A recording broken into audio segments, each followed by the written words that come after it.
Why did you choose Abu Dhabi? How much are you guys going to make in profit? Why did you guys want to start an Airbnb business?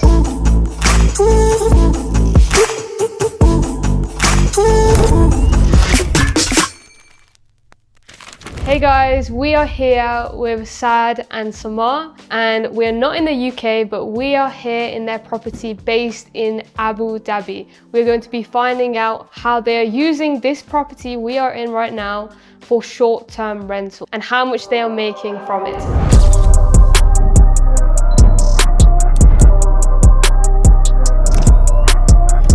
So guys, why did you choose Abu Dhabi to have your holiday home? Because I know you mentioned that you're from Dubai. Yes, we both live in Dubai. Yeah, so why Abu Dhabi? So Abu Dhabi is kind of an underrated city in UAE, and it's kind of on the rise in terms of entertainment, events. There's a lot going on here. The main event of the year being the Formula One Grand Prix race, which happens every year. And that is the hottest week of the year pretty much in terms of the rentals. You can rent the property for up to 13,000 dirhams for the week sometimes, and that's a huge return for us. And there's many other events that happen, such as Comedy Week, concerts, UFC fights that happen here as well. Yeah, so, every week there's something. Yeah, and just recently there was the Coldplay concert. What were you putting your rates at around then? Around the Coldplay concert, we knew that it was really kind of high demand because hotels were fully booked, and Coldplay had a tour that wasn't anywhere else except the Middle East here in Abu Dhabi. So they had chosen Abu Dhabi as their main concert place. So people were traveling from all over the world just for this concert. In terms of rates, we went up to 1,000 per night. Which is a lot more than what it usually is. Yeah, our average daily rate is around 600. So yeah, nearly double. Okay, so what's the rent for this apartment? The rent is 75,000 dirhams per year. And how much are you guys looking to make yearly in dirhams from this place? Yeah. Well, we're forecasting for 2025 about 146,000. It's about 84,000 pounds. So from this one property alone, how much are you guys going to make in profit? We're projected to get about 54,000 dirhams. Yeah. And that on average is about like $1,000 per month. Yeah, roughly speaking, yeah. And there is, I mean, like you said as well, there's so many events that happen. So that's just taking into consideration just the average fees. So that's not even considering the spike of F1. Yeah, but it's considering the possible low season in the summer. So we're kind of averaging out the high season peaks and then the low season drops. But I mean, we're hoping for a consistent summer as well. So it's a very conservative projection, I would say.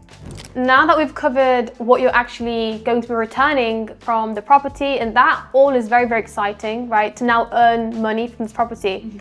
But my question is, how did you acquire the property in the first place? Because it's the UAE and it is potentially one of the hardest countries to get a property inside. The demand is there, but it is hard to attain properties here. So can you kind of walk us through the process of how you acquired this unit? Yeah, well, it wasn't easy. We did a lot of inquiries on a platform called Bayut. There's another one called Property Finder, Dubizzle. So we sent out inquiries like day after day. I think we reached about 30 agents. 30, 40, 50. We found many properties that we wanted in this complex, just because of its location. Many landlords were hesitant because they aren't aware of the process. It's a bit more old school here in Abu Dhabi. We eventually found a couple of agents that had landlords that were willing to do it.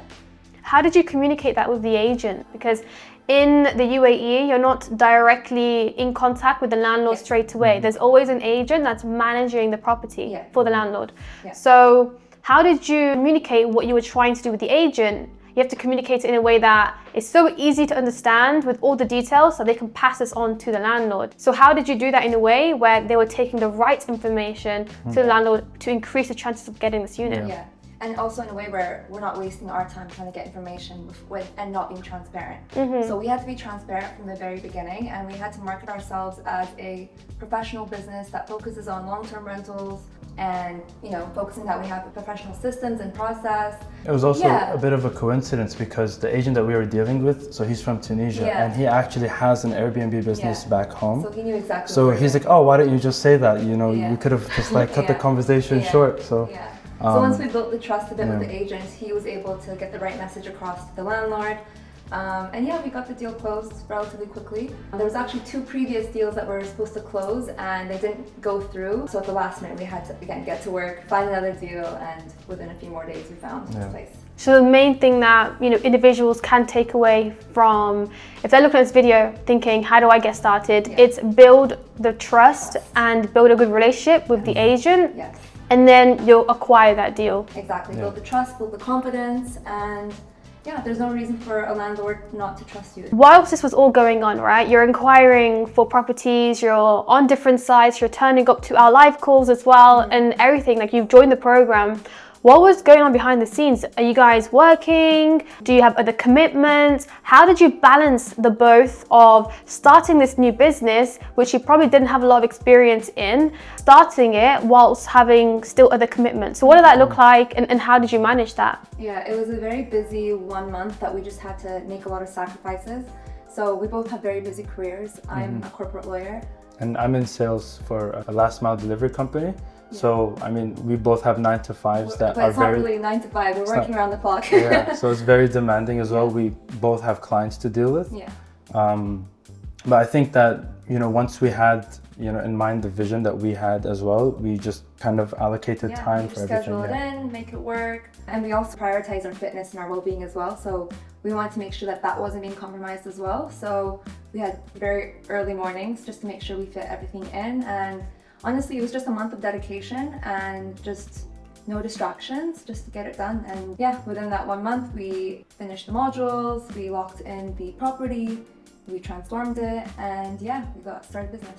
So within 1 month of joining the program, you guys got the unit? Yes. Yes. That is crazy. Yeah, I mean, we had a deadline in mind. So I think when we initially reached out to start the program, it was, I think, October or November. And we had a deadline of the F1 season happening in December.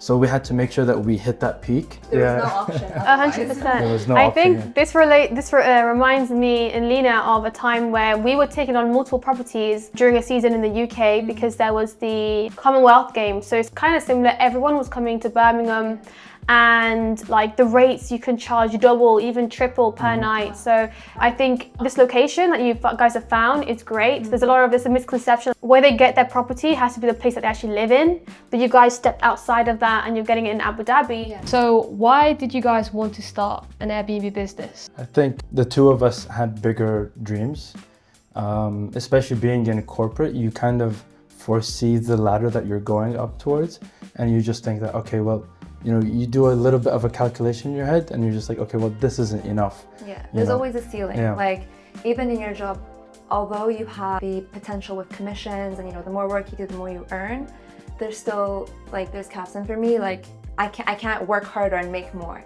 For me, there's an annual cap. Yes, I get a raise every year, but still, we just want more from our lives, and we just wanted to take control of that. And, just not accept that this is our life and we have to live it this way. There's always ways to make more, live a more comfortable lifestyle, and just achieve your dreams. So why did you choose the Airbnb business model? Why not, all these different side hustles out there? Yeah. Well, I think for the longest time we were considering of buying property here in the UAE, whether it's Abu Dhabi or Dubai. But we were just, crunching the numbers and we were like, well, this is a bit out of our reach in terms of how affordable it is. Yeah, and then we can, put our life savings into one property and then that's it. You're just, working to pay it back. But we found this model a lot more... It was a bit of a loophole, I think. Yeah, it's a lot more scalable in that, you have less liability. You don't have to think about a mortgage or, a huge down payment. You can acquire, at the same time, several properties. Especially if you space out the checks. Yeah. I mean, for those that don't know, here in the UAE, you need to pay throughout checks. Yeah. So you split the rent. So if you time it perfectly with how much you have, then I think it works out just fine. And what is your goal?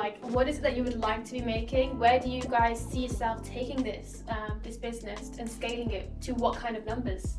Well, our targets for this year is to have at least 5 properties in Abu Dhabi and hopefully move into Dubai as well, get our first property in Dubai. And we just want to have control over our entire days and be able to do more with it. Can I just ask a question? And I like to ask this question to get to know individuals on a deeper level. I think everyone that's watching this video would also like to know.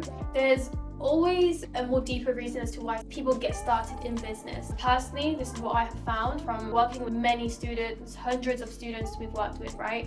We find that individuals that have a deeper why are the ones that go out and achieve the most, right?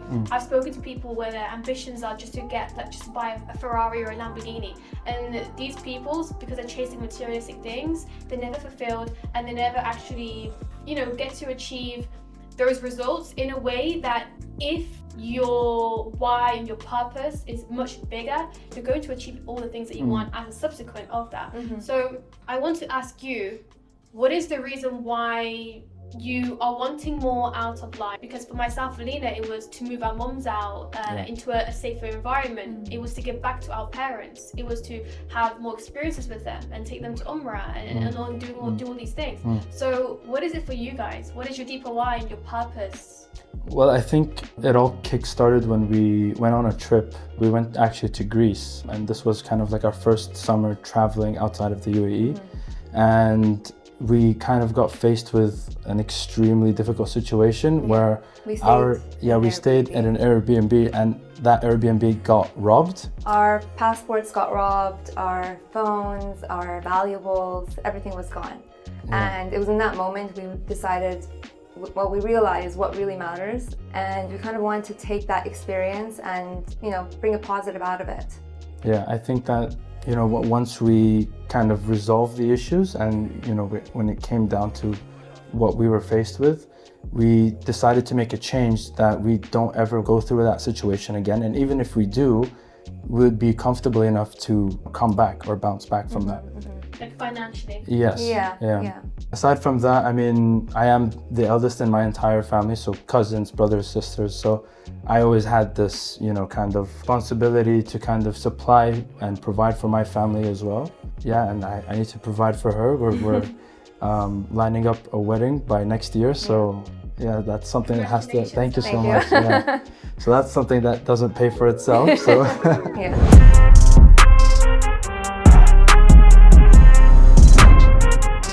So tell me about what's around us right now. I don't know if you can see it, so just that structure over there, that's the Abu Dhabi International Airport. So for any guests that come, the first thing that they would check is the proximity within how far it is to the airport, so that's always convenient for us. How many minutes away is it? That's about a 10-minute drive, which is super close. I don't think there's any other residential areas that are as close as we are now. Yeah. We have SeaWorld, which recently opened just opposite the property. Yeah. We have Ferrari World, about 5-minute drive.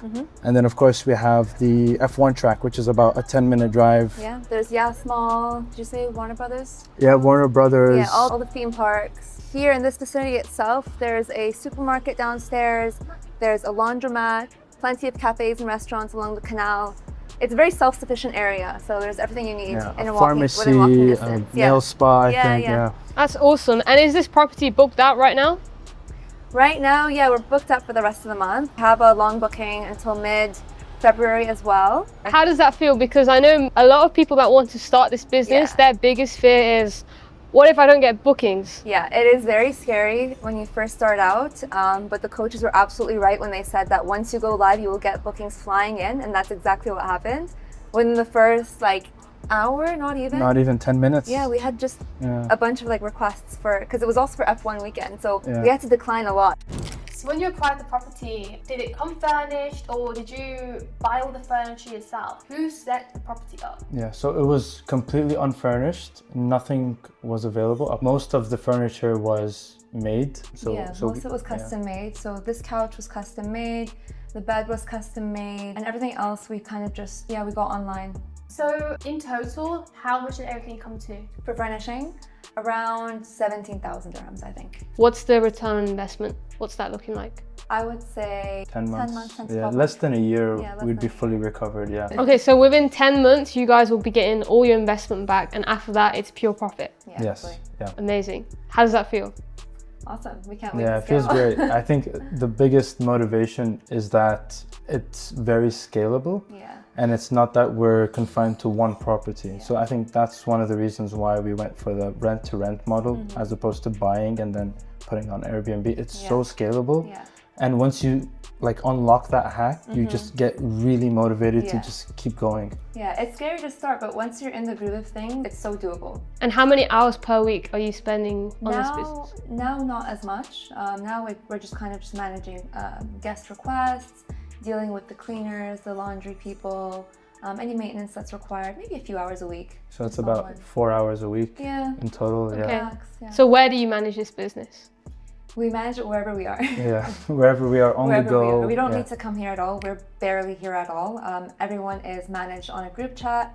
We have a group chat for the laundry team. We have a group chat for the cleaners, and they get scheduled automatically through a different platform that we use. Everything is pretty much automated, and we're just needed in case there's any issues, pretty much. So you guys can be in another country on the other side of the world. Exactly. The income is still going to come in. That's the Exactly. plan. Yeah, exactly. That's amazing. What kind of support did you get when you were inside the program with the success coaches and the live calls? Yeah. Did you find that helpful? Did you feel like the modules that you guys went through, how did that impact your knowledge and achieving the first property? So we love how organized everything was. And Yeah, just a step-by-step roadmap. Yeah. It's very clear. There's no need to do any external research and waste our time. It's kind of like straight to the point. And even when we're watching a module, we're like, oh, but I wonder, how the payments are set up. And then literally it's just the next That's the module. next point. you know, It's like so- you read our minds. Yeah, so like the way it's planned out and structured is I think incredible. Yeah. Are you able to tell me like what the system is for the towels and like Yeah. the cleaning? Are you the one that's cleaning the property, or do you No. have someone doing No, that? so we're hands off. We have a cleaning company that we trust, and we have a kind of like a foolproof cleaning system for the whole apartment. And the system for the bed, for example, is to put the sheets in a certain way. The pillows are meant to be a certain way. There's 2 towels on each side, 2 bath towels, 2 hand towels, and then the 2 decorative pillows. So we provide a picture, we provide a brief description, so it's not too complicating. And yeah, it's kind of hard for them to mess up, and it looks exactly the same every time. So are they cleaning this here, or like are they washing the linen, or is it like a factory? How does it work? So there's a laundry company across the street.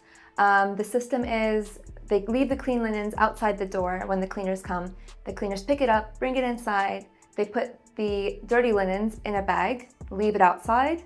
The laundry company will pick it up. And then, yeah, we don't touch the linens at all. We kind of have a system to have it all cleaned and Yeah, so- delivered. So you have the cleaners, and they're working hand in hand with the laundry company, Yeah. pretty much. Yeah. So guys, just to finish off the video, any last piece of advice for individuals that are watching today's video? Just take that leap of faith, really. When we were planning on doing this wasn't something that we had planned for years. This wasn't like a childhood dream or anything like that. It was more so something that happened in the heat of the moment. But it would help us achieve kind of those bigger dreams that we had, and it was a fast track way to really get there and take control into our own hands. And again, like we said before, we do have our our day jobs, but we don't want to wait years and years to get promotions to only reach a certain level. There's always ways to achieve your dreams the non-conventional method. Take the leap of faith, trust the process. Thank you guys for watching. See you on the next one.